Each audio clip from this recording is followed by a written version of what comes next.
ಭಾರತದ ಶತ್ರುಗಳಿಗೆ ಇದೀಗ ಮತ್ತೊಂದು ದೊಡ್ಡ ಆಘಾತ ಎದುರಾಗಿದೆ. ಶತ್ರುಗಳು ವಾಯು ರಕ್ಷಣಾ ವ್ಯವಸ್ಥೆಯನ್ನು ಭೇದಿಸಿ ಭಾರತದ ಒಳಗೆ ನುಗ್ಗಬಹುದಂತ ಯಾರಾದರೂ ಅಂದ್ಕೊಂಡಿದ್ರೆ ಆ ಕನಸು ಇನ್ನು ಮುಂದೆ ನನಸಾಗುವುದಿಲ್ಲ. ಹೌದು, ಭಾರತದ ಗಗನವನ್ನು ಈಗ ಭೇದಿಸುವುದು ಅಸಾಧ್ಯ. ಯಾಕಂದರೆ DRDO ತನ್ನ ಅತ್ಯಂತ ಶಕ್ತಿಶಾಲಿ ಸ್ವದೇಶಿ ಪ್ರಾಜೆಕ್ಟ್ ಕುಶಾದ ಮೊದಲ ಹಂತದ ಟೆಸ್ಟನ್ನು ಯಶಸ್ವಿಯಾಗಿ ಮುಗಿಸಿದೆ. ಗೆಳೆಯರೆ, ಶತ್ರುಗಳ ಬೆವರಳಿಸುವ ಈ ಬ್ರಹ್ಮಾಸ್ತ್ರದ ತಾಕತ್ತು ಎಷ್ಟಿದೆ ಅನ್ನೋದು ನಿಮ್ಗೆ ಗೊತ್ತಾ? ನಮಸ್ಕಾರ ಗೆಳೆಯರೆ, ಇವತ್ತಿನ ವಿಡಿಯೋಗೆ ನಿಮ್ಗೆಲ್ರಿಗೂ ಸ್ವಾಗತ. ಇವತ್ತಿಗೆ ಮಧ್ಯಪ್ರಾಚ್ಯದಲ್ಲಿ ನಡೆಯುತ್ತಿರುವ ಯುದ್ಧದ ಸನ್ನಿವೇಶಗಳನ್ನು ನಾವೆಲ್ಲರೂ ನೋಡ್ತಾ ಇದ್ದೇವೆ. ಡ್ರೋನ್ ದಾಳಿಗಳು, ಬ್ಯಾಲಿಸ್ಟಿಕ್ ಕ್ಷಿಪಣಿಗಳ ಸುರಿಮಳೆ. ಸೊ ಇಂಥ ಪರಿಸ್ಥಿತಿಯಲ್ಲಿ ಯಾವುದೇ ದೇಶಕ್ಕೆ ಏರ್ ಡಿಫೆನ್ಸ್ ಸಿಸ್ಟಮ್ ಅಂದರೆ ವಾಯು ರಕ್ಷಣಾ ವ್ಯವಸ್ಥೆ ಎಷ್ಟು ಮುಖ್ಯ ಅನ್ನೋದು ಇಡೀ ಜಗತ್ತಿಗೆ ಈಗ ಅರಿವಾಗಿದೆ. ಇಸ್ರೇಲ್ನ ಐರನ್ ಡೋಮ್ ಆಗಿರ್ಬೋದು ಅಥವಾ ರಷ್ಯಾದ S-400 ಆಗಿರ್ಬೋದು. ಆದರೆ ಭಾರತ ಈಗ ಬೇರೆ ಯಾವ ದೇಶದ ಮೇಲೂ ಅವಲಂಬಿತವಾಗಿಲ್ಲ. ತನ್ನದೇ ಆದ ಸಂಪೂರ್ಣ ಸ್ವದೇಶಿ ಪ್ರಾಜೆಕ್ಟ್ ಕುಶವನ್ನು ಅಭಿವೃದ್ಧಿಪಡಿಸಿದೆ. ಸೊ ಬನ್ನಿ ಗೆಳೆಯರಿ, ಪ್ರಾಜೆಕ್ಟ್ ಕುಶ ಅಂದರೆ ಏನು ಅನ್ನೋದನ್ನು ಡಿಟೇಲ್ ಆಗಿ ತಿಳಿದುಕೊಳ್ಳೋಣ. ಅದಕ್ಕಾಗಿ ಇಂಟ್ರೆಸ್ಟಿಂಗ್ ವಿಡಿಯೋವನ್ನು ಕೊನೆವರೆಗೂ ನೋಡಿ ಹಾಗೂ ನಮ್ಮ DRDO ವಿಜ್ಞಾನಿಗಳ ಈ ಸಾಧನೆಗಾಗಿ ವಿಡಿಯೋವನ್ನು ಲೈಕ್ ಮಾಡುತ್ತಾ ಕಮೆಂಟಲ್ಲಿ ಜೈ ಹಿಂದ್ ಅಂತ ಬರೆಯುವುದನ್ನು ಮರೆಯದಿರಿ. ಸೊ ಗೆಳೆಯರೆ, ಪ್ರಾಜೆಕ್ಟ್ ಕುಶವನ್ನು ಅಧಿಕೃತವಾಗಿ ERADS ಅಂದರೆ extended range air defence system ಅಂತ ಕರೆಯಲಾಗ್ತದೆ. ಹಾಗೂ ಇದೊಂದು ದೀರ್ಘಾವಧಿಯ ವಾಯು ರಕ್ಷಣಾ ವ್ಯವಸ್ಥೆ. ಇದನ್ನು ವಿಶೇಷವಾಗಿ ಶತ್ರುಗಳ ವೈಮಾನಿಕ ದಾಳಿಗಳನ್ನು, ಕ್ರೂಸ್ ಕ್ಷಿಪಣಿಗಳನ್ನು ಮತ್ತು ಡ್ರೋನ್ಗಳನ್ನು ಆಕಾಶದಲ್ಲೇ ಹೊಡೆದುಳಿಸುವುದಕ್ಕಾಗಿ ಡಿಸೈನ್ ಮಾಡಲಾಗಿದೆ. ಜಗತ್ತಿನಲ್ಲಿ ಅತಿ ಹೆಚ್ಚು ಚರ್ಚೆಯಾಗುವ ರಷ್ಯಾದ S-400 ಮತ್ತು S-500 ಮಿಸೈಲ್ ಸಿಸ್ಟಮ್ಗಳಿಗೆ ಇದನ್ನು ನೇರವಾಗಿ ಹೋಲಿಕೆ ಮಾಡಲಾಗ್ತಾ ಇದೆ. ಆದರೆ ಇಲ್ಲಿ ನಾವೆಲ್ಲರೂ ಹೆಮ್ಮೆ ಪಡಬೇಕಾದ ವಿಷಯವಂದರೆ ಇದು ಮೇಡ್ ಇನ್ ಇಂಡಿಯಾ. ಈ ತಂತ್ರಜ್ಞಾನ ಸಂಪೂರ್ಣವಾಗಿ ನಮ್ಮ DRDO ವಿಜ್ಞಾನಿಗಳ ಕಠಿಣ ಪರಿಶ್ರಮದ ಫಲ. ಗೆಳೆಯರ, ಪ್ರಾಜೆಕ್ಟ್ ಕುಶಾದ ಅತಿ ದೊಡ್ಡ ಶಕ್ತಿ ಅಡಗಿರುವುದೇ ಇದರ 3 ಲೇಯರ್ನ ಡಿಫೆನ್ಸ್ ಸಿಸ್ಟಮ್ ಅಲ್ಲಿ. ಇದೊಂದು ಮಲ್ಟಿ ಲೇಯರ್ ಭದ್ರತಾ ಕವಚ ಆಗಿದ್ದು ಶತ್ರುಗಳ ಯಾವುದೇ ಅಸ್ತ್ರ ಈ 3 ಲೇಯರ್ಗಳನ್ನು ದಾಟಿ ಬರುವುದು ಅಸಾಧ್ಯ. ಸೊ ಇದರ ಮೊದಲನೇ ಲೇಯರ್ ಬಗ್ಗೆ ಮಾತಾಡೋದಾದ್ರೆ ಇದನ್ನ M1 ಮಿಸೈಲ್ ಅಂತ ಹೇಳಲಾಗ್ತದೆ. ಹಾಗೂ ಇದು 150 ಕಿಲೋಮೀಟರ್ ವ್ಯಾಪ್ತಿಯಲ್ಲಿ ಕೆಲಸ ಮಾಡ್ತದೆ. ಶತ್ರುಗಳ ಫೈಟರ್ ಜೆಟ್ಗಳು, ಡ್ರೋನ್ಗಳು ಅಥವಾ ಹತ್ತಿರದ ಕ್ಷಿಪಣಿಗಳು ಈ ವ್ಯಾಪ್ತಿಯೊಳಗೆ ಬಂದರೆ M1 ಮಿಸೈಲ್ ಅವುಗಳನ್ನ ಕ್ಷಣಾರ್ಧದಲ್ಲಿ ಬೂದಿ ಮಾಡ್ತದೆ.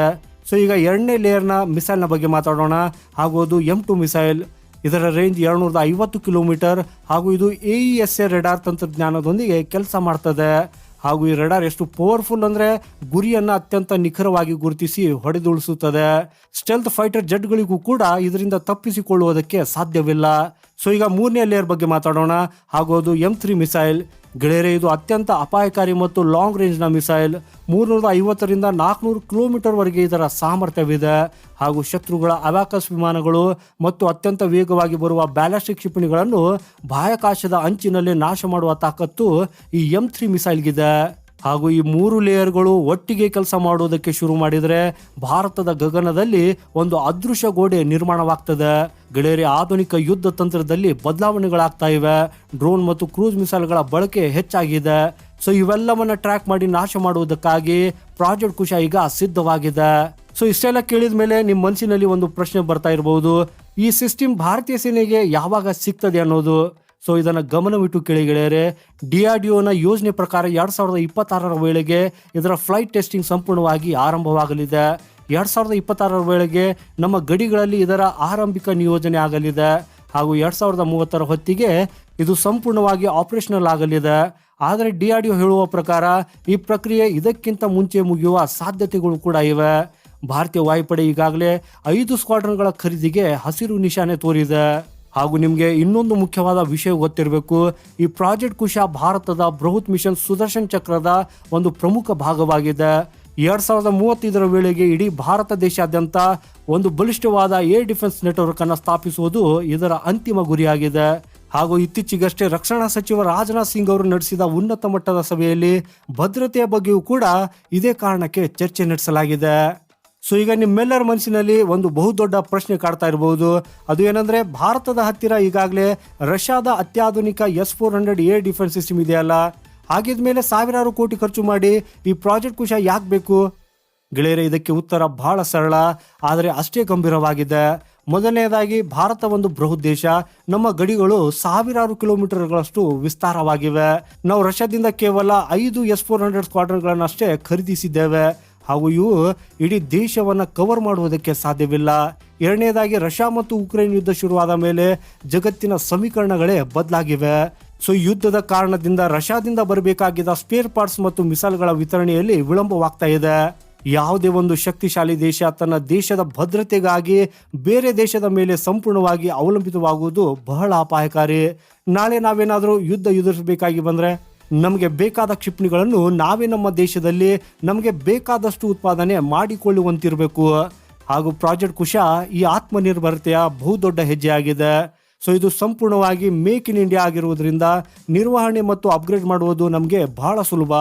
ಇನ್ನು ಈ ಪ್ರಾಜೆಕ್ಟ್ ಕುಶದಿಂದ ಅತಿ ಹೆಚ್ಚು ಹೊಟ್ಟೆ ಉರಿ ಮತ್ತು ಭಯ ಶುರುವಾಗಿರುವುದು ನಮ್ಮ ನೆರೆಯ ಶತ್ರು ರಾಷ್ಟ್ರಗಳಾದ ಚೀನಾ ಮತ್ತು ಈ ಪಾಕಿಸ್ತಾನಕ್ಕೆ. ಸೊ ಮೊದಲು ಈ ಚೀನಾದ ವಿಚಾರಕ್ಕೆ ಬರೋಣ. ಈ ಚೀನಾ ಯಾವಾಗಲೂ ತನ್ನ J-20 ಸ್ಟೆಲ್ತ್ ಫೈಟರ್ ಜೆಟ್ಗಳ ಬಗ್ಗೆ ಬಹಳ ಅಹಂಕಾರ ಪಡ್ತದೆ. ಹಾಗೂ ಸ್ಟೆಲ್ತ್ ಜೆಟ್ಗಳು ರೆಡಾರ್ಗೆ ಸಿಗುವುದಿಲ್ಲ ಅಂತ ಅದು ಕೊಚ್ಚಿಕೊಳ್ಳುತ್ತದೆ. ಆದರೆ ಪ್ರಾಜೆಕ್ಟ್ ಕುಶಾದಲ್ಲಿ ಬಳಸಲಾಗುತ್ತಿರುವ ಅಡ್ವಾನ್ಸ್ಡ್ AESA ರೆಡಾರ್ಗಳು ಎಷ್ಟೊಂದು ಶಕ್ತಿಶಾಲಿ ಅಂದರೆ ಚೀನಾದ ಈ ಅದೃಶ್ಯ ಜೆಟ್ಗಳನ್ನು 100 ಕಿಲೋಮೀಟರ್ ದೂರದಲ್ಲಿ ಪತ್ತೆ ಹಚ್ಚಿ ಅವು ಗಡಿ ದಾಟುವ ಮುನ್ನವೇ ಹೊಡೆದುಳಿಸುವ ಸಾಮರ್ಥ್ಯವನ್ನ ಹೊಂದಿವೆ. ಹಾಗೂ ಈ ಡ್ರ್ಯಾಗನ್ ರಾಷ್ಟ್ರದ ಏರ್ ಪವರ್ಗೆ ಇದು ನೇರ ಸವಾಲು. ಇನ್ನು ಭಿಕ್ಷೆ ಪಾತ್ರೆ ಹಿಡಿದುಕೊಂಡು ಕೂತಿರುವ ಈ ಪಾಕಿಸ್ತಾನದ ಕತೆ ಕೇಳಲೇಬೇಡಿ. ಯಾಕಂದ್ರೆ ಈ ಪಾಕಿಸ್ತಾನದ ಹತ್ತಿರ ಸ್ವಂತ ತಂತ್ರಜ್ಞಾನವೂ ಇಲ್ಲ, ಹಣವೂ ಇಲ್ಲ. ಹಾಗೂ ಅದು ಚೀನಾ ಮತ್ತು ಟರ್ಕಿಯಿಂದ ಕಳಪೆ ಡ್ರೋನ್ಗಳನ್ನು ತಂದು ಭಾರತದ ಮೇಲೆ ದಾಳಿ ಮಾಡುವ ಹಗಲುಗಣಸು ಕಾಣ್ತಾ ಇದೆ. ಅದಕ್ಕಾಗಿ ಗೆಳೆಯರೆ, ಪ್ರಾಜೆಕ್ಟ್ ಕುಶಾದ ಮೊದಲ ಲೇಯರ್ ಆದ M1 ಮಿಸೈಲ್ ಕೇವಲ ಇಂಥ ಡ್ರೋನ್ಗಳು ಮತ್ತು ಶಾರ್ಟ್ ರೇಂಜ್ ಮಿಸೈಲ್ಗಳನ್ನು ಟಾರ್ಗೆಟ್ ಮಾಡುವುದಕ್ಕಾಗಿ ಹೇಳಿ ಮಾಡಿಸಿದಂತಿದೆ. ಅಂದರೆ ಭಾರತ ಈಗ ಏಕಕಾಲದಲ್ಲಿ 2 ರಂಗಗಳ ಯುದ್ಧವನ್ನು ಅಂದರೆ 2 ಫ್ರಂಟ್ ವಾರ್ ಎದುರಿಸುವುದಕ್ಕಾಗಿ ಸರ್ವಸನ್ನದ್ಧವಾಗ್ತಾ ಇದೆ. ಗೆಳೆಯರಿ, ಇದಷ್ಟೇ ಅಲ್ಲ, ಈ ವ್ಯವಸ್ಥೆ ಕೇವಲ ನಮ್ಮ ರಕ್ಷಣೆಗೆ ಮಾತ್ರ ಸೀಮಿತವಾಗಿಲ್ಲ, ಭವಿಷ್ಯದಲ್ಲಿ ಭಾರತದ ಆರ್ಥಿಕತೆಯನ್ನು ಹೆಚ್ಚಿಸುವ ಬ್ರಹ್ಮಾಸ್ತ್ರವೂ ಕೂಡ ಹೌದು. ಹೇಗೆ ನಾವು ಇವತ್ತಿಗೆ ಬ್ರಹ್ಮೋ ಕ್ಷಿಪಣಿಗಳನ್ನು ಮತ್ತು ಆಕಾಶ ಏರ್ ಡಿಫೆನ್ಸ್ ಸಿಸ್ಟಮ್ ಅನ್ನು ಫಿಲಿಪೀನ್ಸ್, ಆರ್ಮೇನಿಯಾದಂತಹ ದೇಶಗಳಿಗೆ ರಫ್ತು ಮಾಡ್ತಾ ಇದ್ದೇವೋ, ಅದೇ ರೀತಿ ಪ್ರಾಜೆಕ್ಟ್ ಕುಶ ಸಂಪೂರ್ಣವಾಗಿ ಸಿದ್ಧವಾದ ಮೇಲೆ ಜಗತ್ತಿನ ಅನೇಕ ಸ್ನೇಹಪರ ರಾಷ್ಟ್ರಗಳು ಇದನ್ನು ಖರೀದಿಸುವುದಕ್ಕಾಗಿ ಕ್ಯೂನಲ್ಲಿ ನಿಲ್ಲಲಿವೆ. ಅಮೆರಿಕದ ಪೆಟ್ರಿಯಟ್ ಅಥವಾ ಇಸ್ರೇಲ್ನ ಐರನ್ ಡೋಮ್ಗೆ ಹೋಲಿಸಿದ್ರೆ ಪ್ರಾಜೆಕ್ಟ್ ಕುಶ ಕಡಿಮೆ ವೆಚ್ಚದಲ್ಲಿ ಅತಿ ಹೆಚ್ಚು ಭದ್ರತೆ ನೀಡುವ ವ್ಯವಸ್ಥೆ ಆಗಲಿದೆ. ಹಾಗೂ ಇದು ಗ್ಲೋಬಲ್ ಡಿಫೆನ್ಸ್ ಮಾರ್ಕೆಟ್ನಲ್ಲಿ ಭಾರತವನ್ನು ಹೊಸ ಎತ್ತರಕ್ಕೆ ಕೊಂಡೊಯ್ಯಲಿದೆ. ಸೊ ಗೆಳೆಯರೆ, ಭಾರತವು ದಶಕಗಳಿಂದ ರಕ್ಷಣಾ ಉಪಕರಣಗಳಿಗಾಗಿ ಇತರೆ ದೇಶಗಳತ್ತ ಕೈ ಒಡ್ಡುವ ಪರಿಸ್ಥಿತಿ ಇತ್ತು. ಆದರೆ ಇವತ್ತಿಗೆ ಕಾಲ ಬದಲಾಗಿದೆ. ನಮ್ಮ ದೇಶ, ನಮ್ಮ ವಿಜ್ಞಾನಿಗಳು ಜಗತ್ತೇ ಬೆರಗಾಗುವಂತಹ ತಂತ್ರಜ್ಞಾನವನ್ನು ನಮ್ಮದೇ ಮಣ್ಣಿನಲ್ಲಿ ಸೃಷ್ಟಿಸುತ್ತಿದ್ದಾರೆ. ಪ್ರಾಜೆಕ್ಟ್ ಕುಶ ಕೇವಲ ಒಂದು ಕ್ಷಿಪಣಿ ವ್ಯವಸ್ಥೆಯಲ್ಲ, ಇದು ನವ ಭಾರತದ ಆತ್ಮನಿರ್ಭರತೆಯ ಸಂಕೇತ. ಹಾಗೂ ಇದು ಕೇವಲ ನಮ್ಮನ್ನು ರಕ್ಷಿಸುವುದಿಲ್ಲ, ಬದಲಾಗಿ ಭಾರತವನ್ನು ಪ್ರಪಂಚದ ಅತಿ ದೊಡ್ಡ ಮತ್ತು ಶಕ್ತಿಶಾಲಿ ಡಿಫೆನ್ಸ್ ಸೂಪರ್ ಪವರ್ಗಳ ಸಾಲಿನಲ್ಲಿ ನಿಲ್ಲಿಸ್ತದೆ. ಈ ಪಾಕಿಸ್ತಾನವಾಗಲಿ ಚೀನಾವಾಗಲಿ ಭಾರತದತ್ತ ಕಣ್ಣೆತ್ತಿ ನೋಡುವ ಮುನ್ನ 100 ಬಾರಿ ಯೋಚನೆ ಮಾಡಬೇಕಾದ ಕಾಲ ಇನ್ನೂ ದೂರವಿಲ್ಲ. ಸೊ ಕೊನೆಯದಾಗಿ ನಿಮಗೊಂದು ಪ್ರಶ್ನೆ. ಭಾರತದ ಈ ಪ್ರಾಜೆಕ್ಟ್ ಕುಶ ಸ್ವದೇಶಿ S-400 ಸಿಸ್ಟಮ್ ಭಾರತವನ್ನು ಜಾಗತಿಕ ಮಟ್ಟದಲ್ಲಿ ಇನ್ನಷ್ಟು ಬಲಿಷ್ಠಗೊಳಿಸುತ್ತದೆ ಅಂತ ನೀವು ನಂಬ್ತೀರಾ? ಹೌದು ಅಥವಾ ಇಲ್ಲ ಅನ್ನೋದನ್ನು ಕೆಳಗೆ ಕಮೆಂಟ್ ಮಾಡಿ ನಿಮ್ಮ ಅಭಿಪ್ರಾಯವನ್ನು ಖಂಡಿತ ನಮಗೆ ತಿಳಿಸಿ. ಈ ಮಾಹಿತಿ ನಿಮಗೆ ಇಷ್ಟವಾಗಿದ್ದರೆ ವಿಡಿಯೋನ ಲೈಕ್ ಮಾಡಿ, ಶೇರ್ ಮಾಡಿ ಮತ್ತು ನಮ್ಮ ಚಾನೆಲ್ಗೆ ಸಬ್ಸ್ಕ್ರೈಬ್ ಆಗೋದನ್ನು ಮರೆಯದಿರಿ. ಸಿಗೋಣ ಮುಂದಿನ ಮತ್ತೊಂದು ಇಂಟ್ರೆಸ್ಟಿಂಗ್ ಮಾಹಿತಿಯೊಂದಿಗೆ. ವಂದೇ ಮಾತರಂ. ಭಾರತ್ ಮಾತಾ ಕಿ ಜೈ.